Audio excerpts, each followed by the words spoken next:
बदलाव ला सकते। नाम जप बारी मथे घत होए बरु शिकताते बरु तेल बिनु हरि भजन न भवतरिय या सिद्धांत अपेल। ये अटल निश्चित सिद्धांत है कि आप शास्त्र पढ़ लो, तीर्थयाटन कर लो और भी अच्छे कर्म कर लो, लेकिन आपकी बुद्धि परम प्रवीण माया से नहीं बच पाएगी।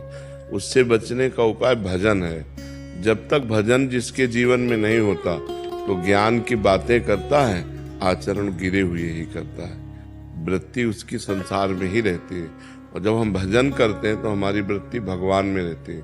और जब भगवान का हमारा स्मरण निरंतर चलने लगता है तो बुद्धि इतनी परम प्रवीण हो जाती है कि माया की प्रवीणता को काट करके वो मुक्त हो जाती है। नहीं तो हम कहीं न कहीं भोगों में फंसे हैं, कहीं किसी शरीरों की आसक्ति में फंसे हैं, कोई रुपए की, कोई नशे की, वह पूरे संसार को फंसाए हुए हैं। अगर बच सकता है बारी मथे घत होए बरु शिकताते बरु तेल।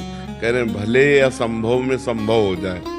जैसे बालू पेलने से तेल असंभव है, लेकिन बोले शायद हो जाए। जैसे पानी मथने से घी असंभव है, पर कहते शायद ऐसा हो सके। लेकिन बिना भजन के इस संसार से नहीं तर सकते। इसलिए भगवान का जो परम प्रिय नाम गुरुदेव ने दिया हो या जो अपने को प्रिय लगता हो, खूब नाम जप करें। नाम जप करें और आचरण जो नहीं करने चाहिए उनसे बचने की चेष्टा करें।